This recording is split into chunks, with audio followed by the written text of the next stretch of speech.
A Dream Within a Dream by Edgar Allan Poe. Take this kiss upon the brow. Thus much let me avow. You are not wrong who deem that my days have been a dream. Yet, if hope has flown away in a night or in a day, in a vision or in none, is it therefore less gone?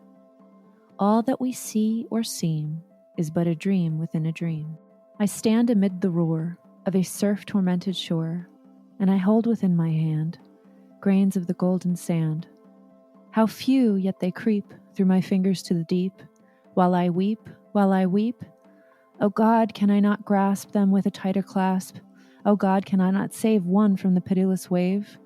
Is all we see or seem but a dream within a dream? It's one of my absolute favorite poems by Edgar Allan Poe. He was a writer whose work spoke to me from a very young age. The Raven, The Telltale Heart, so many mysterious, mystical texts that tickle the imagination and spark a sense of wonder. Why it felt appropriate to read this poem before introducing the guests that I have on this podcast was that our discussion revolves a lot around dream language and dreams unfolding into waking life and waking life unfolding into dreams. Sarah Zucker and I first connected almost 2 years ago now at this point, when my friend Richie Brown had suggested her work for a commission I was looking to do on a series of experimental meditations, taking passages from the Amenti Oracle and turning them into cool little audio explorations. Sarah's work is this incredible blend of nostalgia and futurism, the melding of future and ancient, something that speaks so true to my heart. When I saw her work, I was just blown away, and I couldn't wait to connect to her and work together. So we took a call, really saw eye to eye. And from that point, after working together on these videos, I asked Sarah if she'd like to be a panelist at the last Wellbeing in the Modern Age WITMA in Los Angeles this past year. We were together on a panel about love being the superlative human state. And during that panel, I just completely fell in love with the way that Sarah articulates the human experience. As you'll hear on this episode, Sarah is a beautiful orator and speaks with such fluency on realms seen and unseen, and does it from a space of grace and honesty that's really quite rare. So a little bit about Sarah. Sarah Zucker is a writer and multidisciplinary artist based in Los Angeles. Her work merges the gorgeous and grotesque through humor, psychedelia, mysticism, and the interplay of cutting-edge and obsolete technologies. She works across mediums, specializing in mixing digital and analog video techniques with the use of VHS. Her GIF art has been viewed over 4 billion times. She incorporates elements of performance, drawing, painting, and collage into her interdimensional rainbow visions. She also runs the curatorial project and art apparel line Fancy Nothing, as well as Yo Merrill, which is an art and animation studio with her partner Bronwyn Lundberg. She writes short-form comedy, television, feature scripts, and arts and culture articles, and she was a finalist for the 2016 and 2017 Women in Film / Blacklist Episodic Lab. She has also written and directed several short-form comedy series for Super Deluxe, and on top of everything else, she became a Jeopardy champion in September of 2013. This conversation is, like Sarah, multidimensional and psychedelic and mystic and humorous and wonderful. I could talk to Sarah for hours, and that we did. Typically podcasts are about an hour, but we went a little over and probably could have gone for hours more. So to learn more about Sarah, I suggest you check her out at sarahzucker.com. And if you follow her on Instagram at The Sarah Show, on Instagram as well, if you look in the GIF feature, if you type in Sarah Zucker, you'll find her magical, wonderful GIFs. So I hope you enjoy, and here we go. Welcome to Radio Amenti, embracing the eternal now, where minds and timelines merge, inspiring synchronicity, awakening potential, and making sense of change.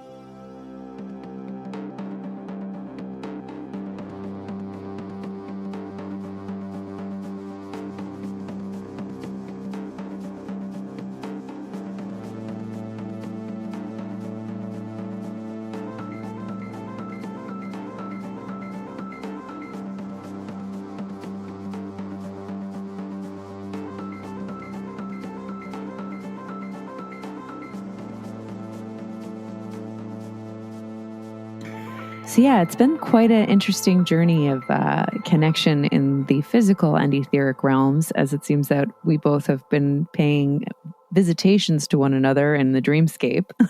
Right. Yeah. It's sorry. What were you saying?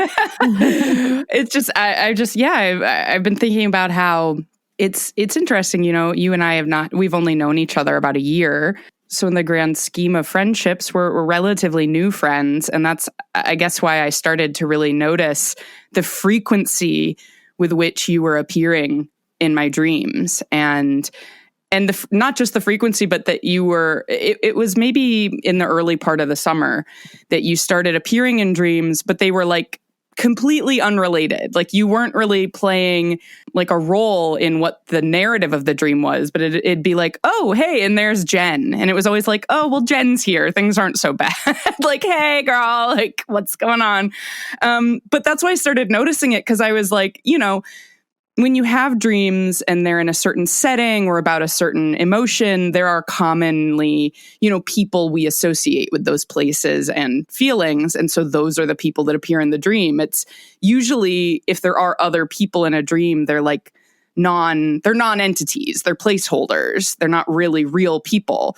So it's not very common, at least I find, that I'm like, oh yeah, and then this other person that I know was in the dream and really didn't have a role other than just being there. And that's what started to make me feel like, like this doesn't really happen very often with other people I know, at least that I notice. And I remember I told you it was, maybe a couple weeks. And I was like, it's so funny you keep appearing in my dreams. And then I had this like magnificent, profound, in-depth, lucid dream in which you did play a pretty significant part. Probably my strongest lucid dream of the past year. And I started making efforts, to induce lucid dreaming about a year ago. And this was definitely the most successful extended experience of that sort that I had. And as I told you about it, we both sort of got chills, because it was like in this big Italianate Renaissance type villa, where I was like, I've never been physically to a place like this. I've never dreamed of a place like this. It was completely like unfamiliar to me. And because I was lucid, I was that much more able to remember it and all of its, details. And I remember when I described it to you, you were like, oh yeah, that's because that's one of my dream locations, which I just think is really fascinating. Yeah, that was the most mind-blowing thing, because I, like we had talked about, I have these several locations where I'll go, and the one that you went to is like pretty much what I consider like my astral temple. And I don't really share that with people. Yeah, right. And it's like, you had certainly never told me that. I mean, I don't, and I mean, the dream itself was full of so many really potent, very trippy, very mystical elements that still, I've had maybe, I would say, at most 4 or 5 true, full lucid dreams in my lifetime. And I began, attempting lucid dreaming when I was 14. I have my dream journal sitting here. The actual dream journal I use is the one I began in the year 2000 when I got really into dream work. And as these things go, you get really into it, and then 15 years will go by and you forgot you were keeping a notebook. And my parents moved a few years ago, and my mom found this like I'd hidden it like in the wall, and she found it and was like, oh, this seemed like something you would want. She sent it to me. And so I have this in my own handwriting, this description of the very first lucid dream I had when I was 14. And it was pretty standard lucid dream fare. I was in class, figured out I was dreaming, left class, got panicked that maybe I wasn't dreaming, and then tried to fly, couldn't fly, but I like hovered for a second and had to like reason that out of like, if you weren't dreaming, you wouldn't be able to hover either. Like, even though you couldn't quite figure out flying, like you can't jump and hover in waking life. So like, once I was like, okay, well, I'm certain I'm dreaming then, but it was striking to me at 14 how tenuous or rather I should say how how much our brain doesn't want to give up the rules of physics and the rules of like reality as we know it. So that even in a dream, and even though I had confirmed to myself I was dreaming, I was like, but why can't I fly? And I finally figured it out, and I flew through the halls of my middle school, flew out into the sun, and like truly like Icarus, like flew up into the sun and felt such an ecstasy at like, oh my God, I've conquered flight, that I lost lucidity. Like it was too overwhelming. And so, yeah, so that was like the first one I had at 14. And like I said, it's something that I dip back into and really make a concerted effort to touch base with, because I'm aware a lot of people do not dream to the level of detail and vividness that I do. So I think of it very much as a gift.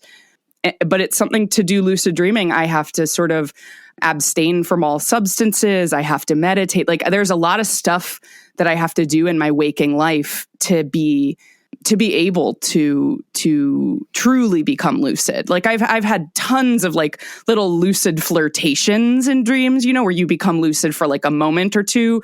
But like I said, maybe 4 at most, truly full sustained lucid dreams in my life. And this one I had this summer. If it's interesting, I mean, I can say the sort of how it went down and how you played a part. Yeah, because like I said, I'm still working with the reverberations of it.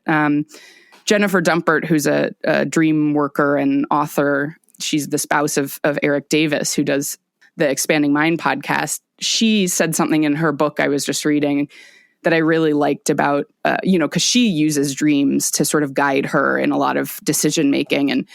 And this really stuck with me, which is, that people who are materialist, scientific minds try to parse the chemical components that make us dream and the reason why we dream from like a physiological and biological perspective. And they would sort of, take the angle that like dreams don't mean anything. It's just a physiological function. Don't read into them too much. Whereas people who are of a more spiritual, mystical bent would say, well, dreams are messages from beyond, and they're from the, collective unconscious, and they mean everything, and we should give them all the credence in the world because they're these mystical gifts. And she sort of said, you are allowed to continue in your life and honor both perspectives while acknowledging that ultimately both are irrelevant if your dreams give you intuitive guidance. Like your dreams are completely yours to interpret and to use. They can be a tool if you want them to be. So it sort of doesn't matter if they're just physiological neuron farts or if they are messages from aliens or messages from the divine or what.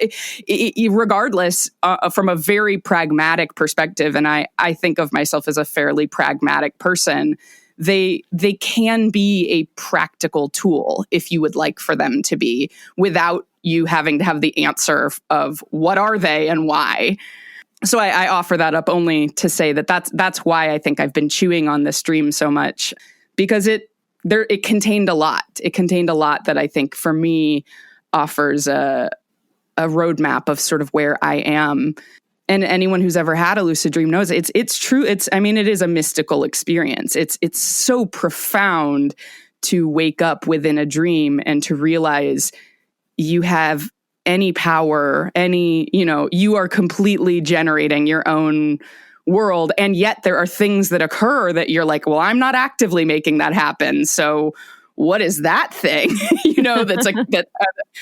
And so this dream I had, I was sitting at the spot. I'm a creature of habit, so I'm very habitual in the, like a cat. I like have certain spots in my house where I am inclined to to rest. And I was sitting at the spot at our dining room table that I always sit at for every meal.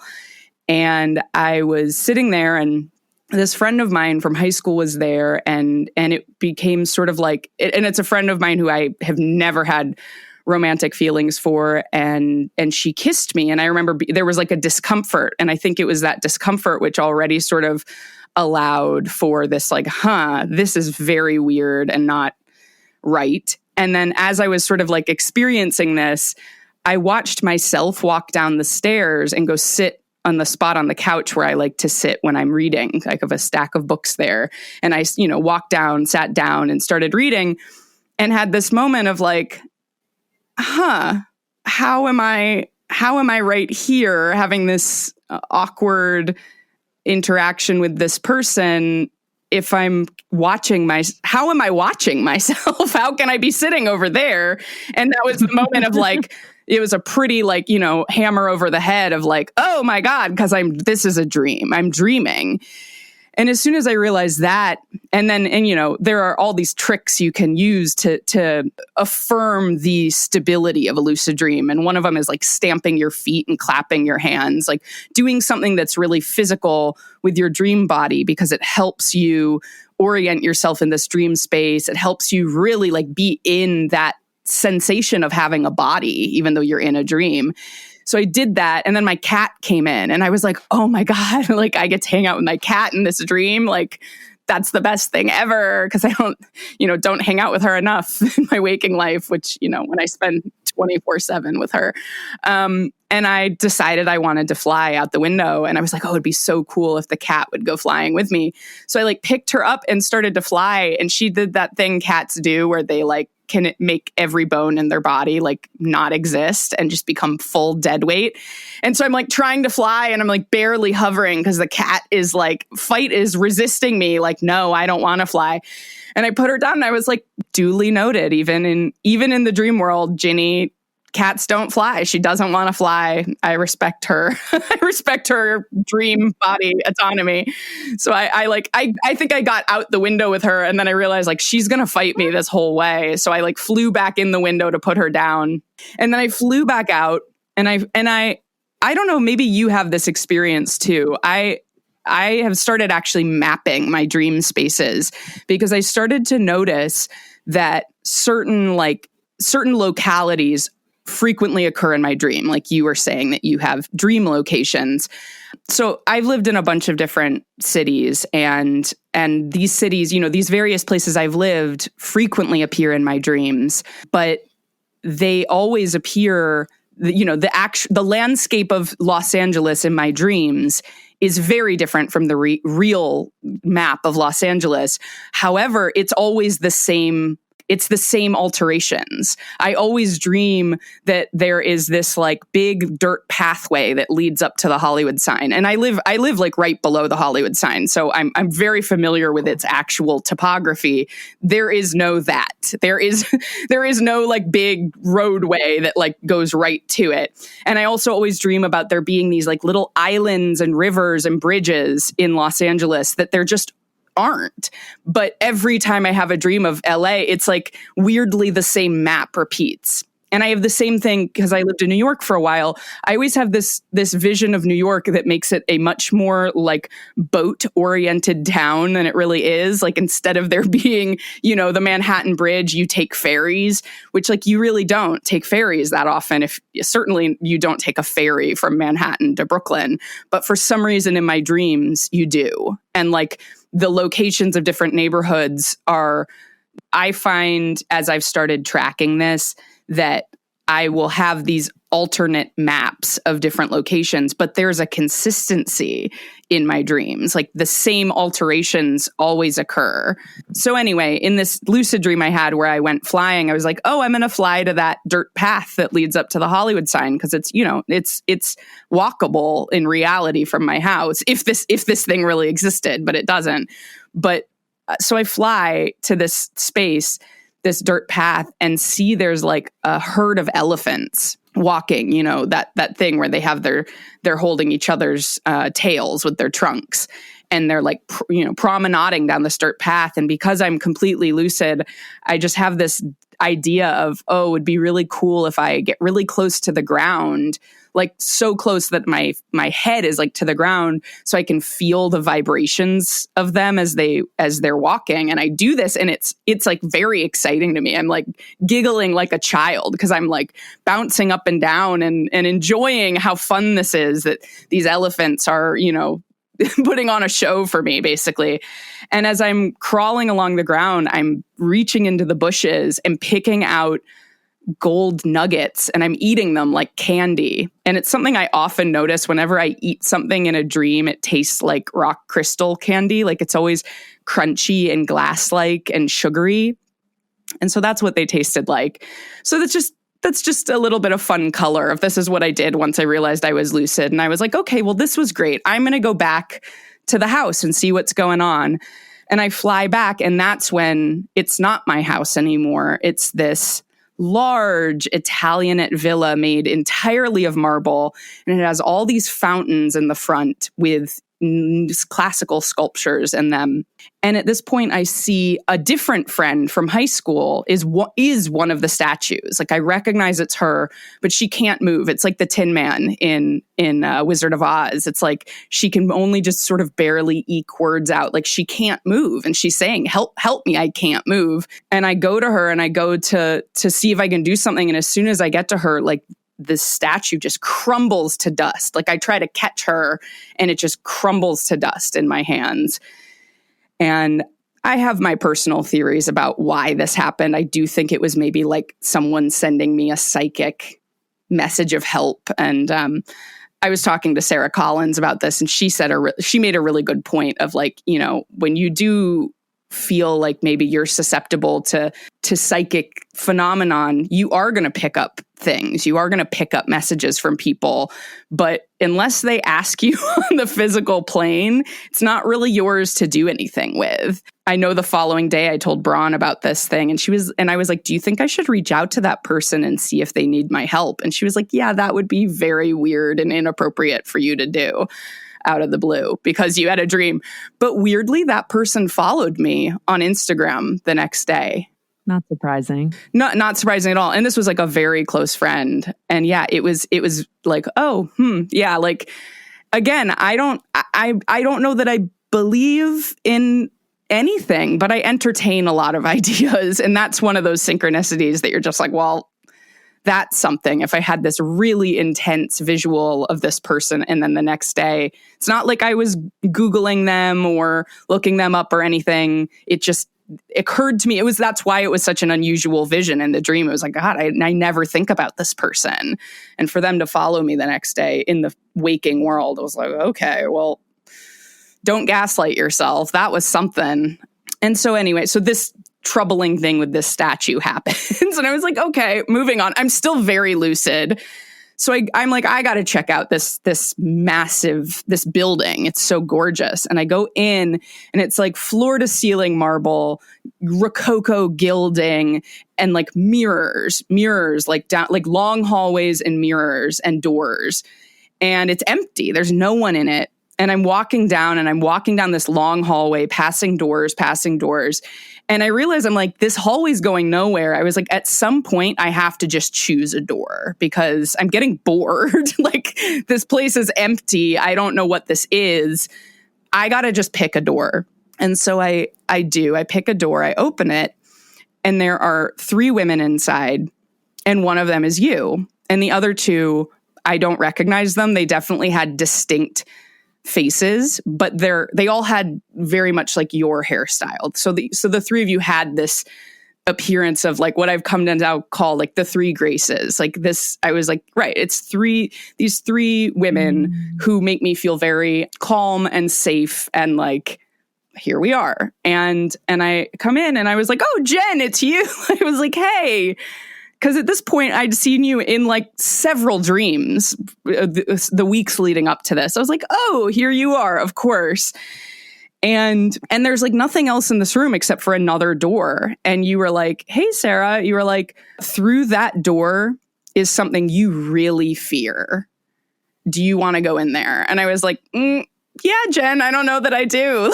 If you're telling me it's something I'm really afraid of, like I'm really enjoying this dream. Like it's been very pleasant.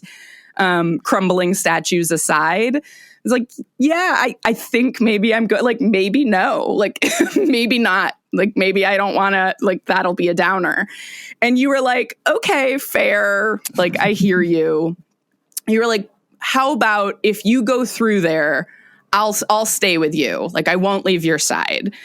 Will you go through the door then? And I was like, all right. I was like, if you'll like hang out with me and make sure I don't get scared, okay, I will.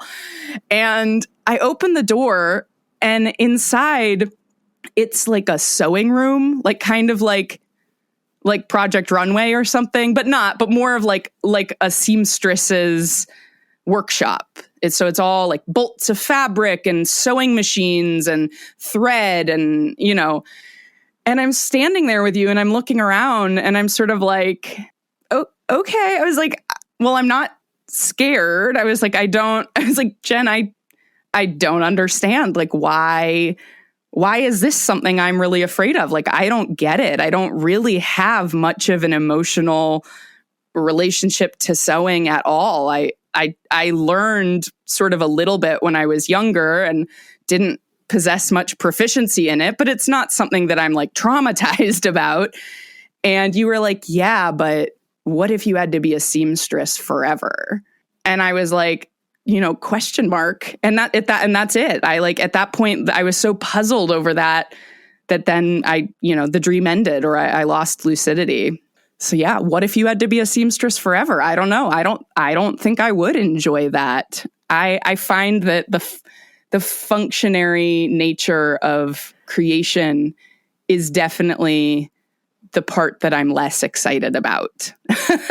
I love ideas and I love having visions. And then when it comes time to make something and do the hard work, I get very frustrated with my own limited abilities. So that's where I am with that question that has been puzzling me since early summer of, yeah, what if I had to be a seamstress forever? I don't think that would be good.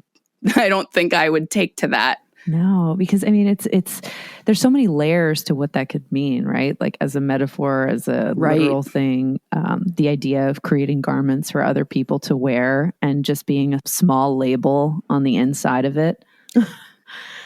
Right. And being and just that to be hidden behind the flashy peacocks. Yeah. Like I don't take I've never taken kindly to that. And I have had to play that role. Sometimes that's what's called for, And yeah, it sort of was that. What if you never got to be the flashy, showy person? What if you had to be the drudge doing all the work with none of the accolades in the background? I don't know. I mean, yeah, who knows? It's a mystical question. I was like certain I was going to open it and it was going to be the Babadook, and it was like, it's a sewing room. Well, I don't have quite the same visceral reaction to that, but yeah. I'm glad it's not the Babadook. But it's funny because dream logic is so strange. We talk about the idea that like in the dream, you could somehow hover, but you can't fly. In the dream, I'm going to reveal to you a fear, but it's something you're going to have to continue to unpack over the coming months. I know. It was wild. But yeah, and since then, you appeared in a dream to me last week, and it's often in this peripheral way. And I don't know. I think it's sort of an interesting and beautiful connection we have, I guess, as two dream walkers that I do often feel. It's something as I started really focusing more on dream work and writing down my dreams and just thinking about my dreams more, I have definitely begun to notice a difference in what I would call an appearance and a visitation. Most, of course, the people we know, they exist, their images exist inside us, and our mind flashes them to us in dreams. A dream is like a movie in that way. It does feel different. There's something different when it's like, no, I think there's actually something, an astral connection of some sort happening. It does have a different flavor to it. And again, weirdly, can look like someone has a really important message, or can look like, again, like my friend, the crumbling statue. But it often, I think, can also look like, if it's someone like yourself who also does a lot of really potent dream work, it can just be, this person is just appearing because we travel more, because we are putting efforts towards that kind of astral movement. Totally. It's just, what's interesting to me though too is the fact that, it took me a while to tell you about the dream that I had that you were in, and it seemed that we were both dreaming about each other at this similar time. And that's the other thing that blows my mind about how connected everything is that we didn't even realize until after the fact we were both dreaming about each other in the same times. Right. I don't remember how it came up, but it was sort of like, one of us said, oh yeah, I had a dream about you. You might have texted me, and I was like, you know what's so crazy is you've been in my dreams too. And it's not something I make a habit of telling people, because a lot of people, if you even mention the notion that you might tell them about a dream of yours, they're going to go, ugh, God, what could be less interesting? It's like some people truly are so offended by the notion of listening to other people's dreams, which, I mean, if I had to listen to a bunch of really boring, or I get on some level, I do get it. I do have that level of self-awareness, which is like, this is me telling you the jumbled up contents of my psyche. Yeah, it's an intimate thing to share. It's not something you do share with everyone. So there's that, A, and then B, there's that sense of, I always like to make sure, if I can, I like to say it's like friendship should be consensual. Like I very much feel that friendship should be consensual, collaboration should be consensual. And what I mean by that is you can't just be so in your own self-orbiting way that you ignore that someone else might be in a very different place. So like you can't just dump your thing on them.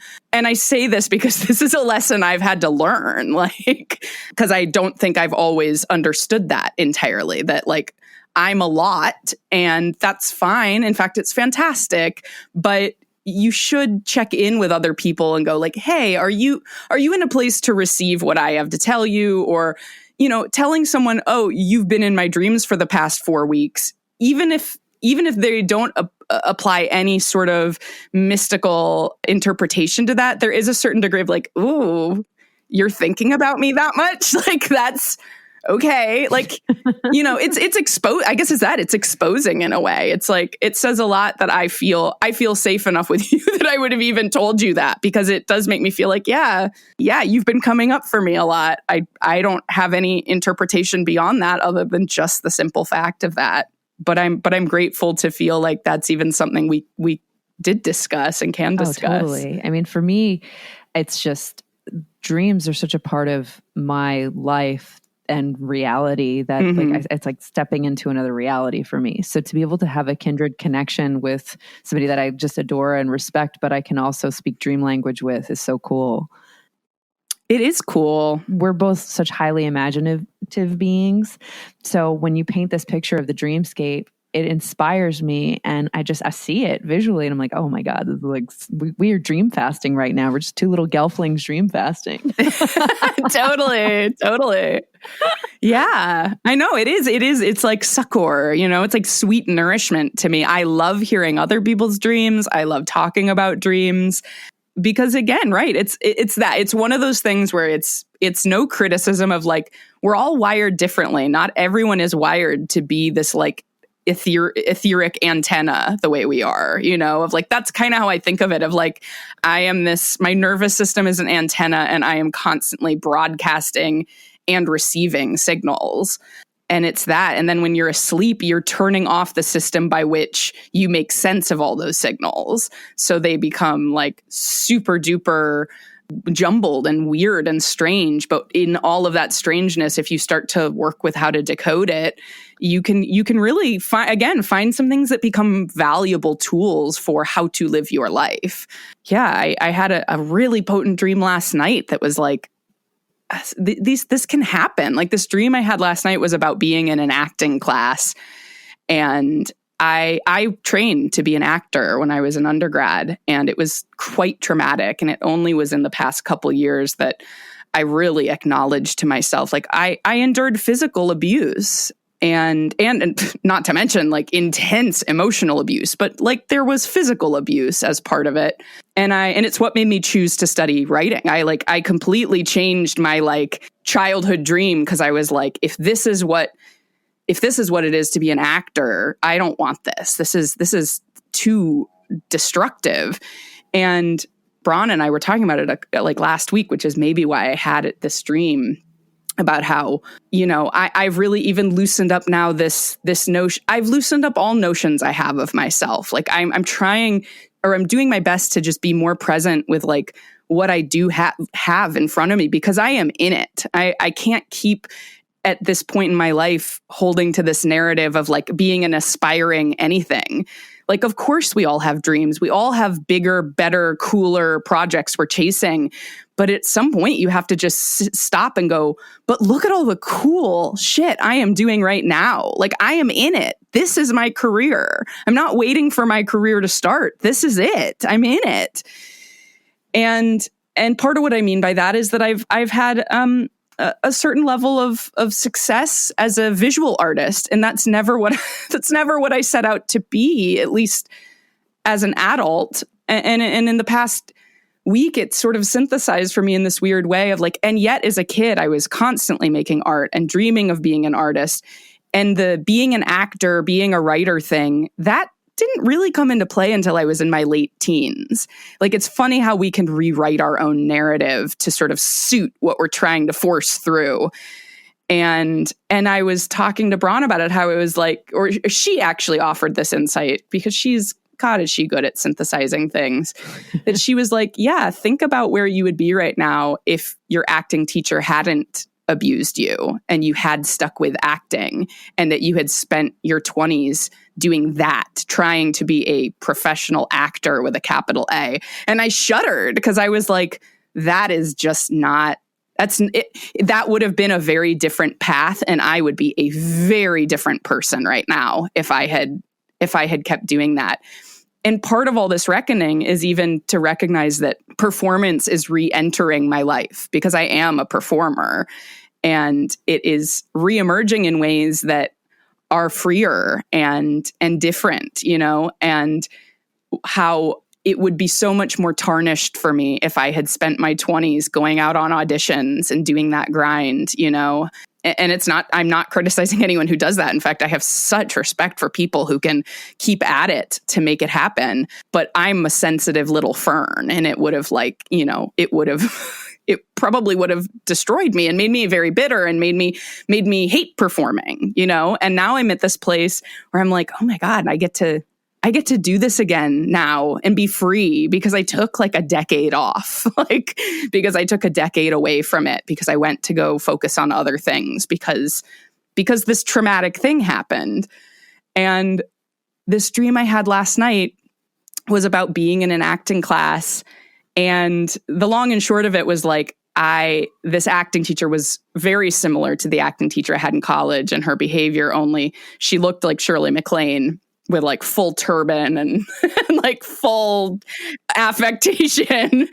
But her demeanor was like a crocodile. And there was this like sickly smile of delight she would get, just like my acting teacher in school, of like when she knew she was hurting you, when she knew she was doing something that was going to mess you up.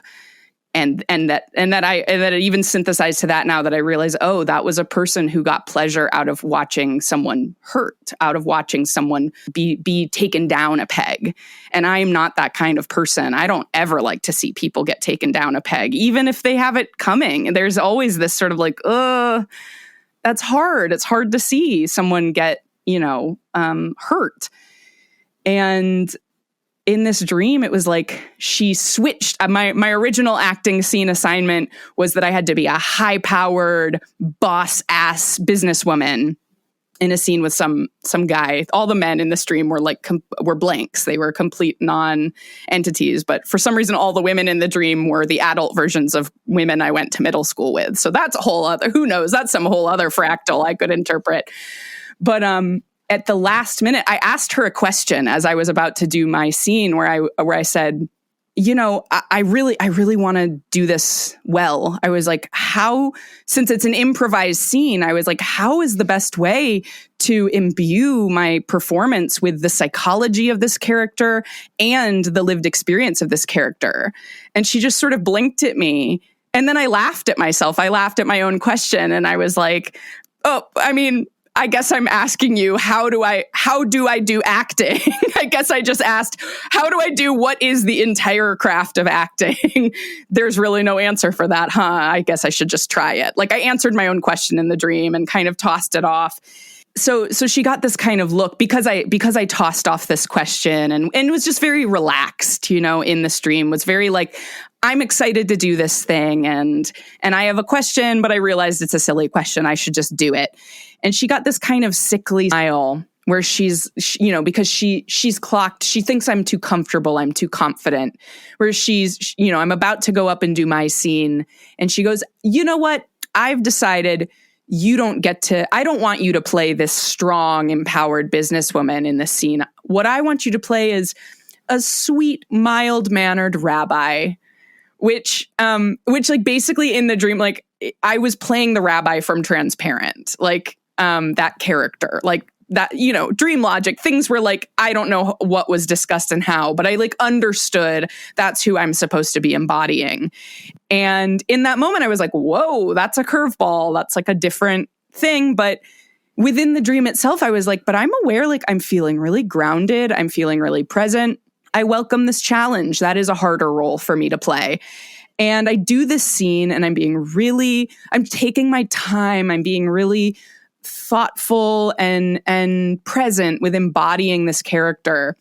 And then later in the stream, there's like a panel of 10 acting teachers and they're giving notes to everyone. And they go, they're praising all these people. And then they go, the problem is some of you were just so not memorable. Sarah, you were not memorable. I'm sorry, but you need to be more memorable than that. And it was this weird feeling in the dream of being like, the more they were harping on how I wasn't memorable, even in the dream, I was like, well, obviously I was, if you remember this much about how I wasn't memorable.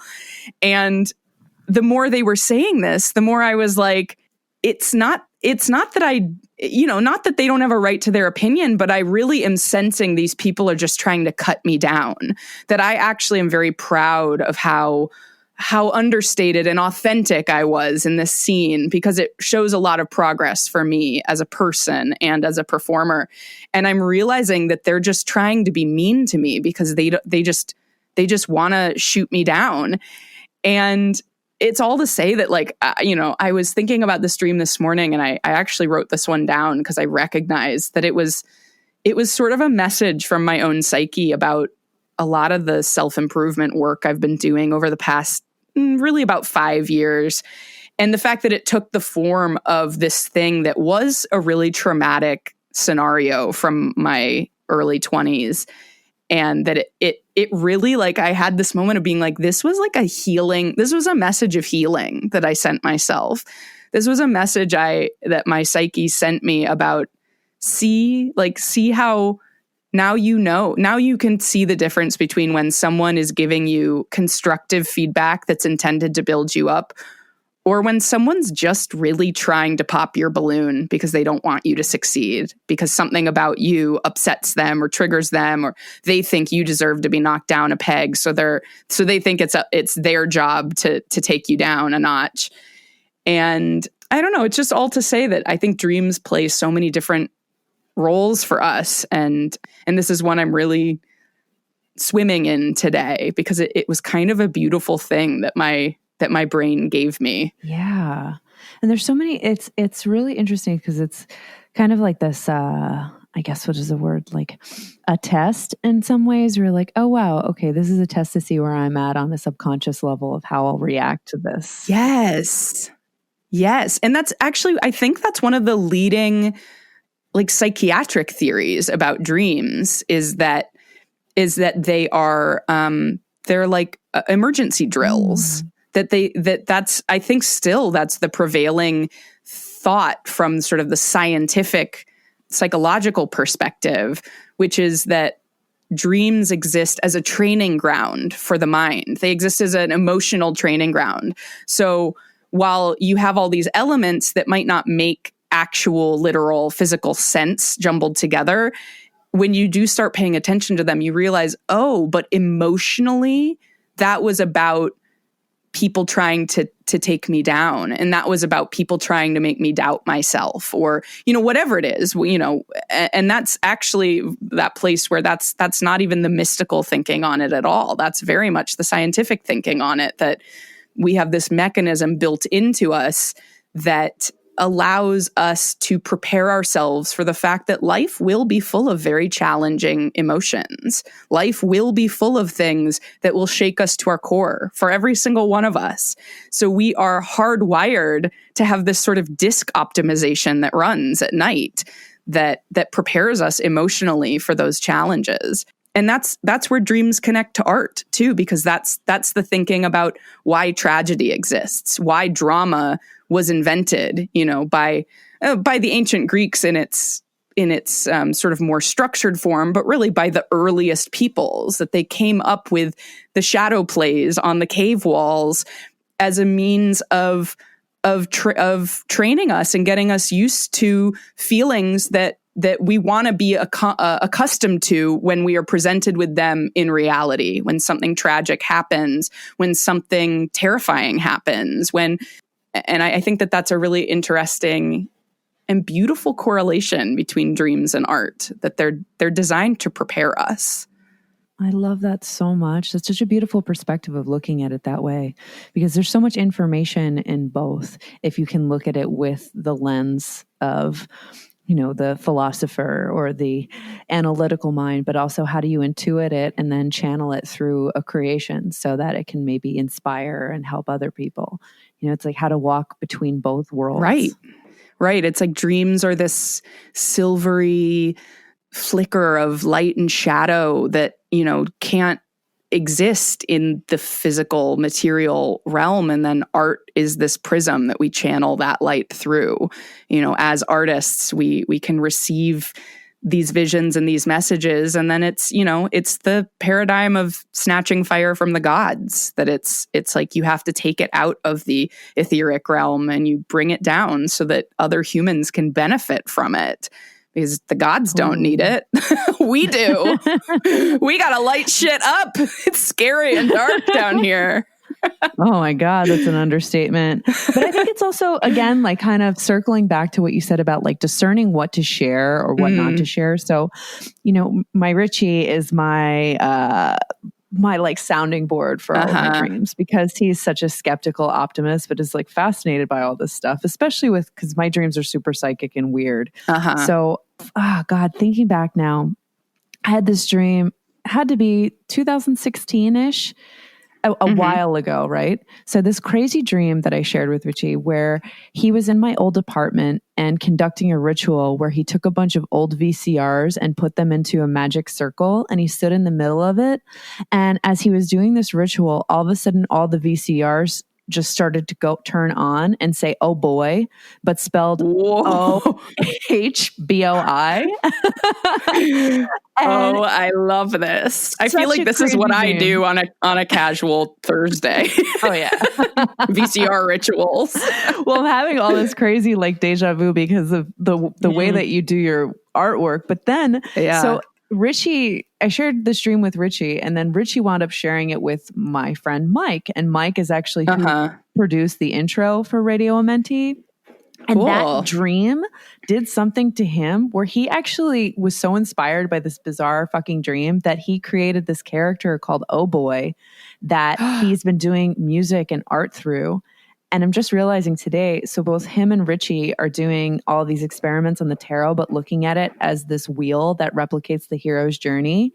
And then here we are talking dreams and like just the way that you channel art. And like, I don't know. It's a weird series of syncs that I'm having kind of a moment. Yeah, I truly currently like all the hairs on my body are standing on end, which truly is something like since I met you and maybe Michael Phillip and Colin Frangisetto and Sarah Collins, like this is like the experience I've had so many times this year and like not really before. Like you are all people who trip me out to the point where my body is like, I have goosebumps. I'm like, what? Like, but I totally get that. Like sometimes I talked to this guy we had a roommate a few years ago whose friend, who of all things, he played college football with.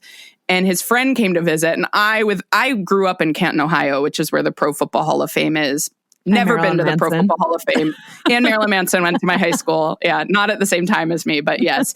But like I really abhor football. Like they cut all the arts in my school to pay for a football stadium. I think football it's gladiator sports. It honors the bloodlust. I abhor it. So I had a lot of like really preconceived notions about like, oh, this guy played football with you. Like I'm not gonna like him. But I loved our roommate, even though he was like a college football quarterback, but I thought he was like the sweetest person. And his friend showed up, and his friend turns out to be someone who had sat for like 30 ayahuasca ceremonies, was like basically studying to become an ayahuasquero. And like which is just sometimes like I have not yet done ayahuasca myself. I look forward to it. I feel the vine tickling me in all these like interesting ways. And I'm always like, when are we going to commune, oh friend of mine? And this was one of them where I'm like, I have been told, I have been the receiver of so many interesting ayahuasca stories.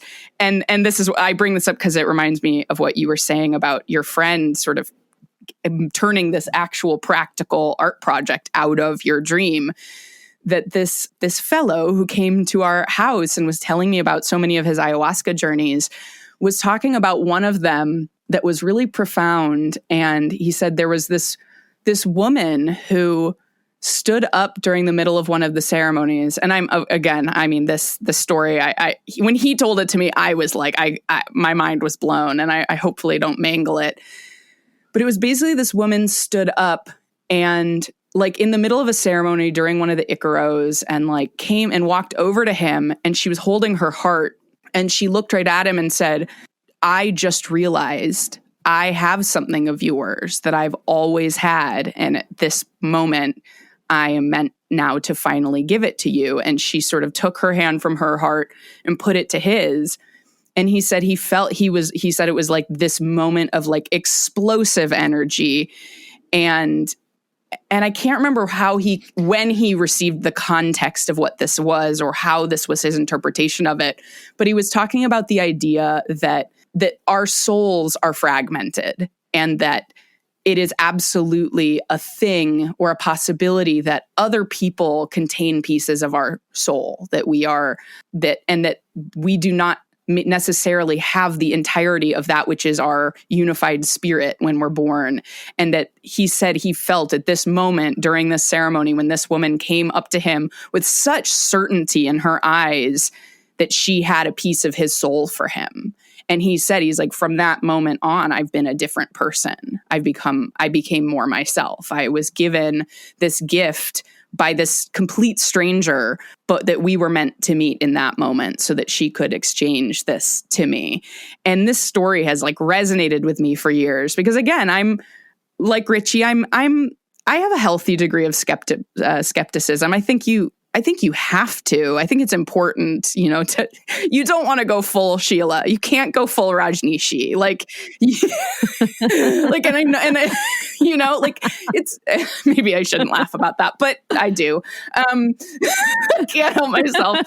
I'm also very attracted to Sheila, which was a very troubling part of watching Wild Wild Country for me. I was like, this would be like, I don't know. I mean, I've complicated. She's a ride or die homie, though. I have very complicated feelings about Sheila. I mean, she poisoned some people. Not great. I am not down with the poisoning, Sheila, but Sheila can get it. Christ, that level of loyalty, though. God. I know. I was like, but Sheila can get it. So I digress. It's all to say that, like, that story has just resonated with me, as even if you don't take it to that full mystical place, even if you take it on, again, a more practical level, I think it's absolutely possible that we contain we contain visions, we contain notions, we contain things that are meant to be transmitted to others. And then you never know what it is that you received in a dream that you might tell your friend about. And again, it might become like their hugest project. Like it might not be a message for you. It might be a message for them. And again, the intentionality behind all of that, it's really not for me to say. I don't know that I necessarily mean that it's a message from the divine or a message. It's more to say you pluck it out of the collective unconscious, but just because you're the one who picked the apple off the tree doesn't mean you're the one who's supposed to eat the apple. You feed the person who's hungriest. You feed the person who needs it.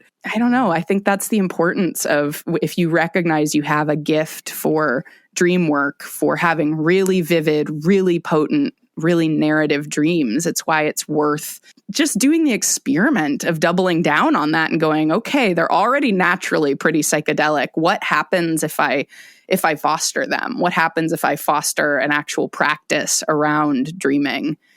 Because some cool ass shit will pop out. I'm telling you, it will.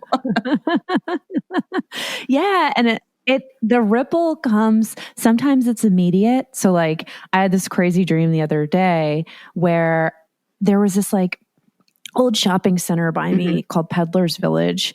And it was like kind of like this weird flea market and like strange stores in it. But in the dream, it was like that, but melded with this other flea market that's like kind of looks like a hoarder's village. Okay. So I'm in it and I have this repeating dream that my dad will come back and it's like he pretended to die and he never died. And obviously that's just me not fully processing the trauma of losing my father.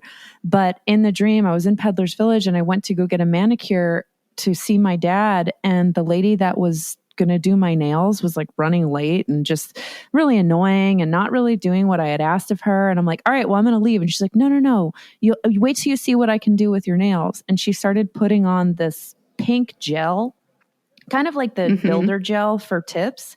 And I was like, I don't even want this. So the whole dream was me having this anxiety of this woman not doing my nails properly. And I wanted to get out of there to see my dad, who wasn't really dead, but was also alive. So that next day I was super disoriented from the dream because after I had the dream, I woke up and was like super nauseous and just felt off.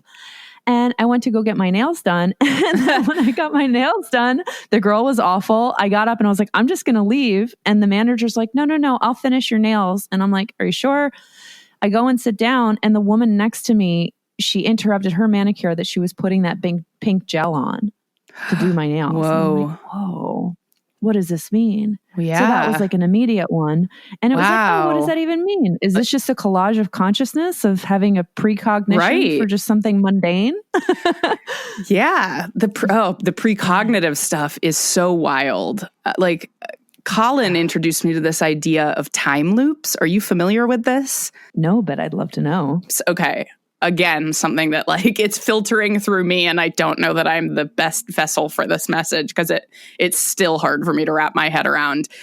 But time loops, it's a theory by this author Eric Wargo, and it's the idea that precognition exists because we're actually remembering the future. Like it's based on this series of tests they did, and it might have been at the what's that place called? The Noetropic Institute. It's either there, but I think it was like a major university. I would have to look it up. I want to say it was like Stanford or Yale or something. They did these series of tests where they like started to realize a pretty high rate of like the reason you can precognate seeing like a shape, say, like when they do the cards with the different shapes, is because you're actually remembering having seen it in the future.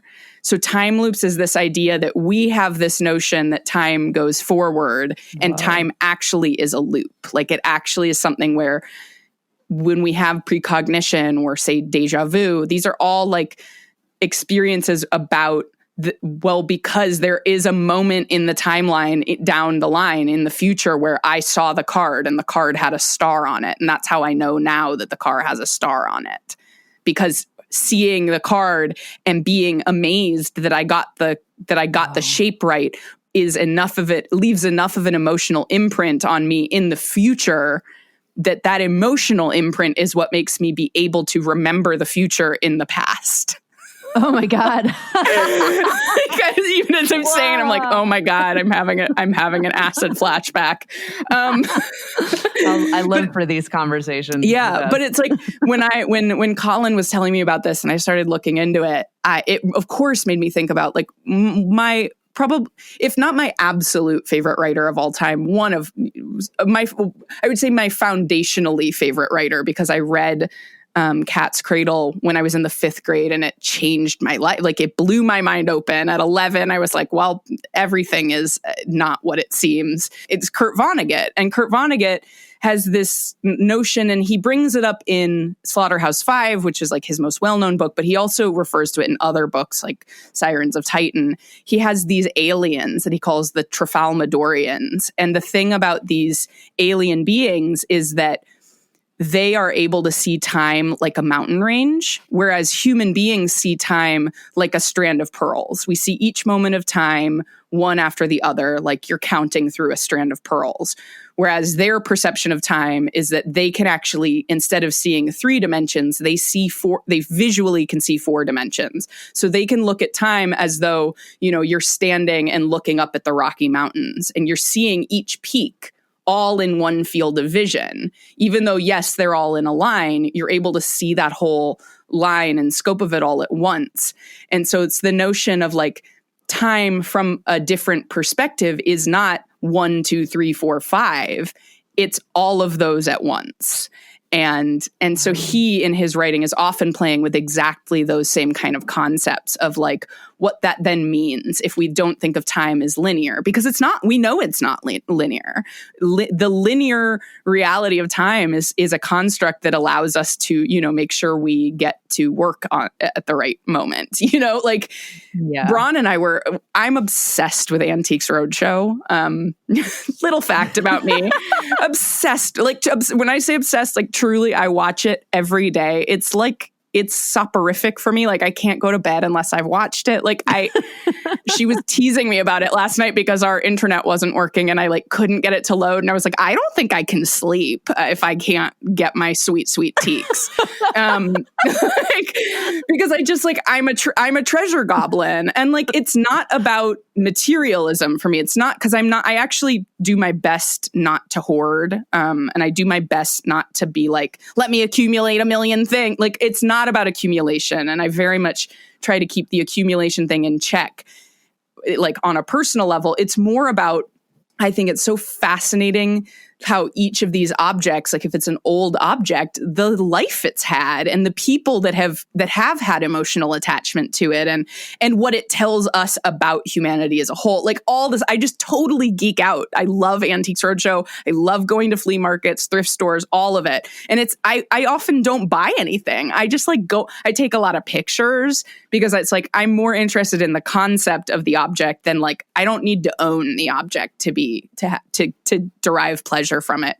But I bring this up to say that every episode, there's inevitably always some old clock. And that's there are certain tropes of Antiques Roadshow. There's going to be an old clock. There's going to be a haunted ass doll. There's going to be, somebody's banjo made out of a corn cob. It's certain things that every episode you're going to see this thing. So whenever they do the old clocks, we saw one the other day and it was truly old. It was from the 1600s. And they were talking about how at that point you had to be nobility to own a clock. The mechanics and the actual invention of a mechanized clock was quite new in the 1600s. And I was just sort of geeking out thinking about it and being so right, prior to, 1600, which in the grand scheme of humanity isn't that long ago. I was prior to that, they didn't have a hey, make sure you show up at 9 a.m. or else you're late. You know what I mean? I was because they didn't have mechanized clocks yet. So, I know they probably had pretty advanced sundial technology, but that's still a little bit of a guesstimate. You know, it's like there's no 9:15 a.m. sharp if there's no mechanized clock. And I was like, why don't we ever talk about that? The fact that like time itself, the idea of 9:17 a.m. is only like a couple hundred years old.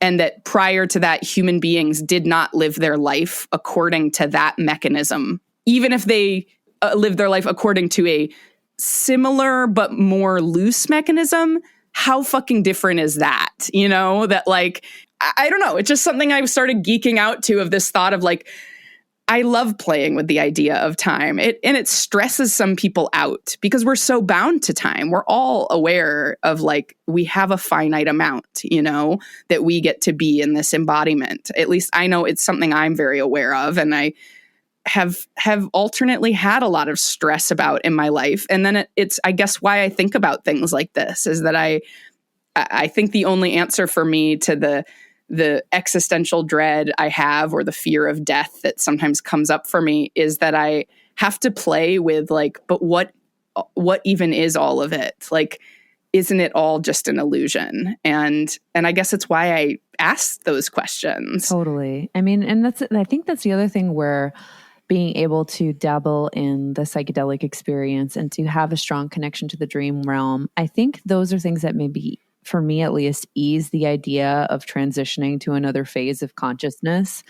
Because I've seen beyond the corporeal, and I believe that there is something beyond because of these spaces I've occupied and seen. And I love the conspiracy that we all actually died in 2012. Oh my God, I read that on your page. I of course, stupidly read it at like midnight when I was supposed to be going to bed, and then couldn't sleep because I was like, nope, they've got it. That's it. This is the afterlife. It's like that terrible last season of Lost. Like they hit the nail on the head. I think they're onto something. Holy shit, Sarah, I swear to God, that's the same thing I think. Because like I literally went in 2012 when I had my like insane psilocybin experience that like broke open my head. I kept thinking, I'm like, I understand what lost means now. I really get it. And here we are. The Dharma Lost, Initiative. I know, to me, Lost is that perfect marriage of the sacred and the profane. Like, it was at once such a deep metaphysical exploration of time and just like humanity and just deep things. And yet it was also on ABC and had certain like that aspect of like early mid 2000s network television that's just so fucking cheesy.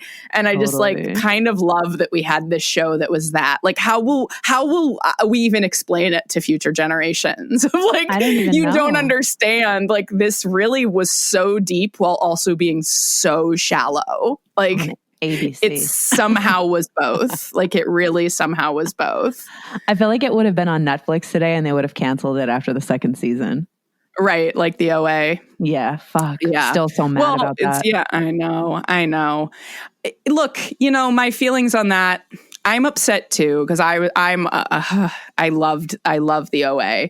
But, you know, as someone who really loves TV, who works on the margins of TV, hopefully more in the actual field of TV in the coming years, but someone who thinks about TV a lot, I think that a lot of shows, they can't maintain themselves. They can't keep it.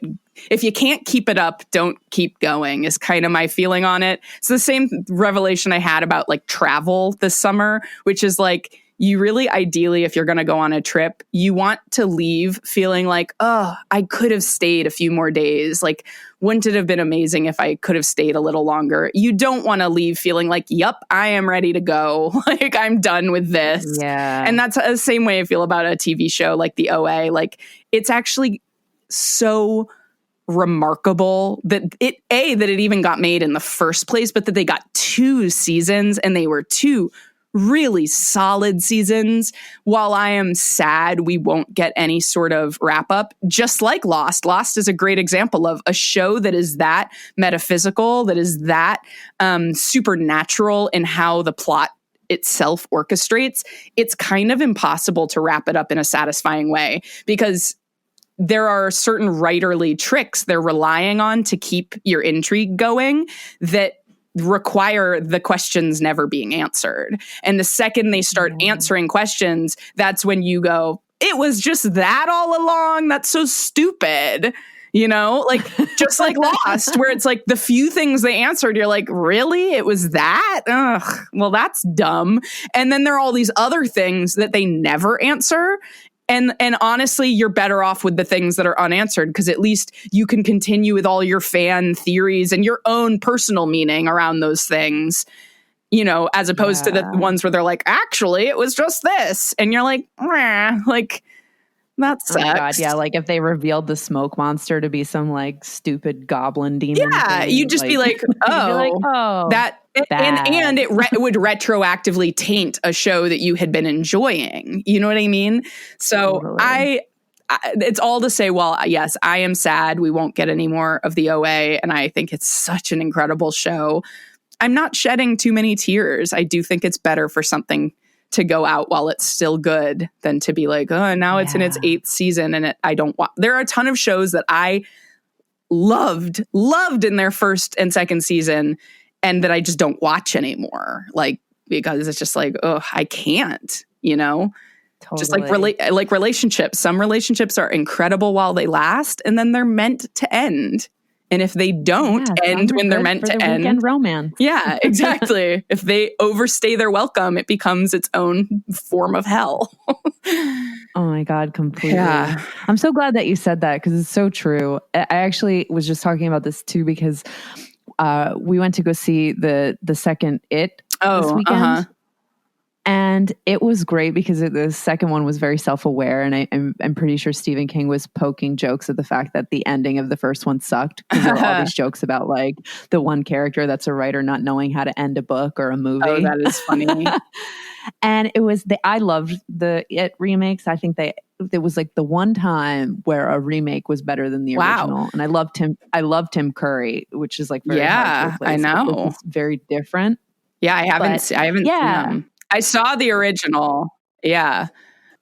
Oh, they're so good. But that's a rare thing. Well, that's cool. That's a strong recommendation. It's funny. I used to be a huge horror movie buff. And in these past few years where I've had to really reckon with my sensitivity, have realized that I'm like, I just can't do it. Unless it's something like The Babadook, where it's like, you just gotta, because it's culturally significant. It's incredible. You know, it's usually for me, I gotta go, it affects my sleep. And it's not of me saying whether it's a good or whether the movie itself is good or bad. I just come to realize like things that are shocking or gory or violent, they overstimulate me. Like they peak my meter. And so I generally just don't. I watch gentle things like Antiques Roadshow and Great British Bake Off. Like a 90-year-old. Yeah. You're probably better off, because I mean, honestly, when I watched Hereditary, I still think of Hereditary and get sick to my stomach. Yeah. I just like, this hits a little too close to home. Well, it's like for me. Right. And I'm saying that. I obviously, like I said, I'm a big TV buff. I watch a lot of stuff, but I try the one this season of Claws, that's a great example of a show. The show Claws was so good in its first couple seasons, and this last season, this happens with some shows where you're like, okay, like this episode wasn't good, but I'm going to give you another chance. And we kept going with like, okay, this season really is a significant dip in quality. And then there was just a point where just out of nowhere, this really violent, awful thing happened. And it's a show that's like, it's a crime show and it's a drama, but it's also a comedy. Like it's a funny drama. It has a lot of camp and comedy in it.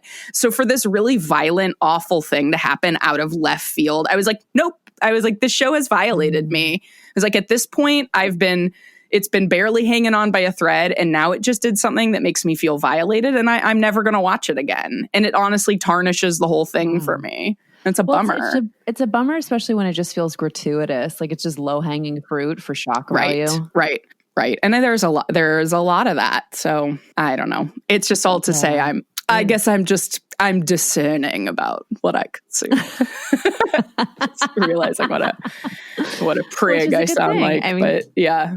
It's good to be discerning. It's good to be like, maybe yeah. Right now, I mean, the gentle is good. Right. We are. It's that. It's like I like you. I use social media for my profession. I really don't have the option to just completely unplug and go live off the grid, nor would I want to. But I think especially when you are working in media, you have to acknowledge that we live in such a hyper mediated time, and you have to become you have to become more active. You can't just passively let yourself be bombarded by things that overwhelm you. And that's, I think, a few years ago what I realized was happening, is I was like, oh, I can't get it together because I'm constantly on the brink of nervous breakdown because everything is so catastrophic and apocalyptic and over sensationalized. Lately I've been chewing on the notion that this has all come out of stuff from watching Hypernormalization and Century of the Self and watching the 6:00 news with my parents while they watch NBC News. And when I realized how formulaic it is, how it's designed to manipulate your emotions, I could actually probably write out a script for the NBC nightly news that's okay, here we have a piece that's going to be something about terrorism, here's going to be a piece about something sad about that happened to someone, and then we always make sure we end with a feel good piece. They are affecting you emotionally to keep you addicted. And that's all media across the board right now. And that's gotten me thinking about how, because I see a lot of doom and gloom, as I'm sure you do, as I'm sure everyone does, that I see so many people I respect, people who I think are really intelligent people who are, just sort of casually tweeting we all agree it's the end of the world, right? And I'm like, that's not a casual thing to just put out there. That's quite a statement. And it's coming from someone who I have utmost respect for. And so I've started being what is that? Why is it that so many people are, I've seen the term doomers, certain that doom is nigh. And my thinking on it is that it's connected to the stuff Adam Curtis gets into in his films, of the rise of lifestyle marketing in the late 70s, in connection with the fact that we shifted power from our government to our banks, to our financial institutions at that same time. And so our entire lives, since the late 70s on, we've been living in the matrix, so to speak. We've been living inside this hyperbolic increase in sensationalism, that in order to get those eyeballs that translate to ad dollars, things have to become more sensationalistic. And so we're now at this point where I think where people are waking up to it a little bit after the 2016 election, with how much of an impact the Russian trolls impacted the election through social media. But I don't think everyone has yet to really look at how fundamental this factor is, that the voices right now in our society that we give the most value to are the most extreme voices in whichever direction, whether that's liberal or conservative or not even politically. I mean, it's whatever is the most extreme view. And I say this having I work as a freelance writer sometimes, and I write for journalistic outlets. I don't personally do journalism, but I've worked alongside other journalists, and that's what I've started to see too. Of you can't sell an article that's oh, this thing happened and everyone thought it was a very pleasant day and they ate baked potatoes together and held hands and watched The Good Place.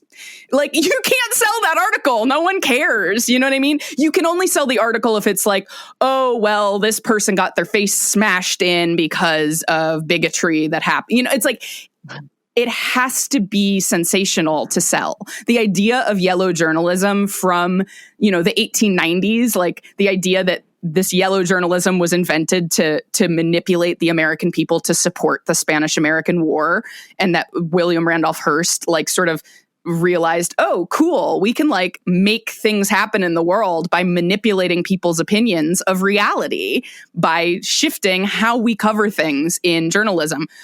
All journalism is yellow journalism now, because even things that are reporting honestly, they have to be given clickbait headlines. And so many people just read headlines. They don't even read the article. So it doesn't matter if it's a well-researched, well-thought-out, unbiased article. If it's given a headline that's like, this person said, set them all on fire. You know, it's like, it's like then so many people are just getting the headline. And then the late night shows just talk about the headline. And then it's like this weird, crazy, exponential version we have of it. And it's, look, I'm not coming to any useful conclusions here because, like I said, this is what I am really chewing on a lot lately because my face is pressed to the glass. Like, I'm in it. This is what I work in. Like, if not me, who else is going to look at this stuff and try to come up with these, like, this thinking on it, this honest thought of the fact that maybe, just maybe, things aren't so bad. Maybe it's just that all we're hearing about is all the bad things. You know, and I know that sounds simplistic in a way, but every year I forget which outlet does it, but there's some news outlet that puts out, I think in like November or December, a list of all the good things that happened in the past year. And it's always this list of like news stories of like good things that happen in the world. And every year, every time I read it, I'm like, okay, so 90% of these I never heard about. Like 90% of these I never saw them when they happened. What do you mean this incredible thing happened? Because good stuff doesn't travel the emotion of that good vibe for what in modern capitalism, in the way the algorithms are designed, it doesn't travel the same way as the negative stuff does. Because when people are angry, they comment. And then when they comment, they're feeding the algorithm. They're feeding the sort of gravity of that thing in the internet space. And I just think about it a lot lately, how it's like, I don't know, I wouldn't be so quick to rush to the apocalypse. Like, I'm not saying there's not a ton of stuff happening that really we have to be vigilant about, that we have to like address these ills that are happening in our world. That's not what I mean by this. Like, these things are important and we should be upset about them and we should do something about them. It's just to say you have to acknowledge that we're in a really peculiar moment of our perspective being very warped because we've never had the internet before as a species. It's like, it's a very powerful tool and we don't really know what to do with it yet. And it's more powerful than it was 10 years ago, 5 years ago. Like, it's getting, again, exponentially more powerful, and we are not getting exponentially smarter to match how much more powerful it's becoming. So it's something that to me is like, I don't know. I think that there's a degree of like, let's see though. And for every horrible Donald Trump election that happens, like for every pendulum swing that goes in one extreme direction, it's just social inertia that things will swing back in another direction, you know, like how many women we elected to Congress this last go around. Like, there is inevitably, if something really extreme happens, it'll swing back. I don't know. I just offer it as food for thought because I'm chewing on it all the time of how we reward extreme thought now. And anything that's not extreme enough. I know, as someone who creates, look, a lot of my art I put on social media, and it behooves me to make it travel. And it's something that actually in the past year or two, I'm sort of divesting from. I'm working really hard to get back to just making things I like and caring less about what the algorithm likes or what will get them most views, which is hard. It's hard to deprogram yourself from that when for a while there, it was like a game I was playing, you know, of like, I know what'll travel. So I that's why I say it's like why I think I am someone who I should be commenting on this because I am part of it. Like, that I recognize how a nice, gentle, beautiful work of art is only going to get 10 likes, but might be something incredibly beautiful that could help someone's life be better if they saw it. Whereas, you know, a much more extreme performance art piece of someone, pooping on a picture of Donald Trump. That's gonna go viral. It's like, and yet we go, right. And yet that's a sentiment that like, that's not giving me anything I need. It's just shock value. You know what I mean? It's all to say that like right now our values are very much intertwined with our media landscape in a way that I think I'm not alone in thinking about this stuff. And I think that it is inevitably going to have to be addressed. And I don't know. Well, we'll see. I'm so glad that you said all of that, because I mean, I echo very similar sentiments. And I think about often the one scene in Hypernormalization where they're interviewing the Russian woman, and they ask something along the lines of like, what are your dreams? And she says something like, dreams? What is the point? What is that for? Yeah. And it's just, we're in this society that it's a combination of, we're adrenaline junkies, but we also are experiencing adrenal fatigue. So it's like, we're fatigued from all of the adrenaline that's being pumped to us through the media that we're consuming, and just that dopamine release. But I'm an eternal optimist, and I also believe that things can change as we change our consciousness. And the more we say, okay, hey, is this a timeline we want to feed? Perhaps not. Let's create the outcome that we would like to see. Awareness shifts things. So yeah, we are living in a crazy fucking time, but the more we feed the narrative that the end is here, the quicker it'll come. So don't feed the nothing. Exactly. The more it'll be true. Again, my old friend, the Babadook, like the more you affirm these things, like the more that is then real, it's like, it's not to say don't bypass that which is truly a problem, which is a concrete thing of like the crisis we have at the border. Address those things, be mad about them, talk about them, yell about them, do things about them. That's not what I mean. I mean, right, on a grander philosophical level, there's also something that ultimately I find it's adolescent. It's a little adolescent to and ego based to be like, well, we're just the shittiest humans who've ever lived. We really messed it up. It's all over. And it's like, actually, if you look at the history of humanity, we're actually the best humans who've ever lived. We have the most technology. We have the least amount of social ill. Like, have we eradicated all social ills? No, but we're definitely more advanced than look, 100 years ago, you and I couldn't have voted. We weren't considered like humans. You know what I mean? Like, it's like, so when people start talking like that, I'm like, have a little perspective, like step outside your ego just a bit, like it's a little egomaniacal to be like, it's like when I've often struggled with anxiety, and sometimes the thing I say to myself when I'm feeling anxious is like, anxiety is narcissism. Like your anxiety is just you being obsessed with yourself. Like be less obsessed with yourself. Like, and it weirdly is helpful because it's going, this really is just a matter of perspective. And if you focus on yourself less, you will be less anxious.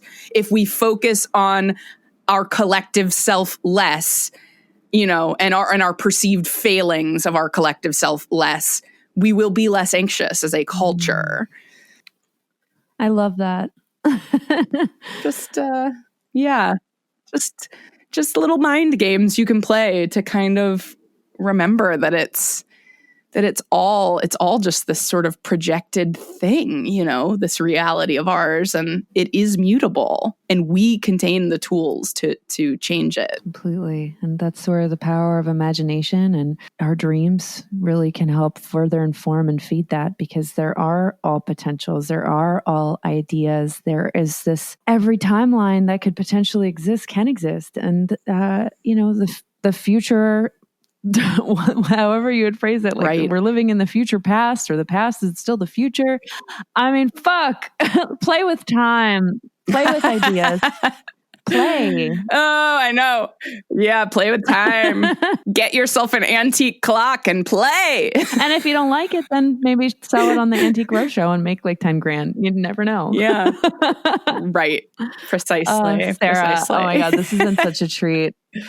I just Jen. adore you. Yeah, it really has. I adore you. I mean, obviously, we're going to have many more conversations, but it's been nice to have it spiral into this conversation of dream and times. And I love Adam Curtis's work. So it's just, I can't think of a more perfect way to wrap things up and to just go from here. What dreams may come, right?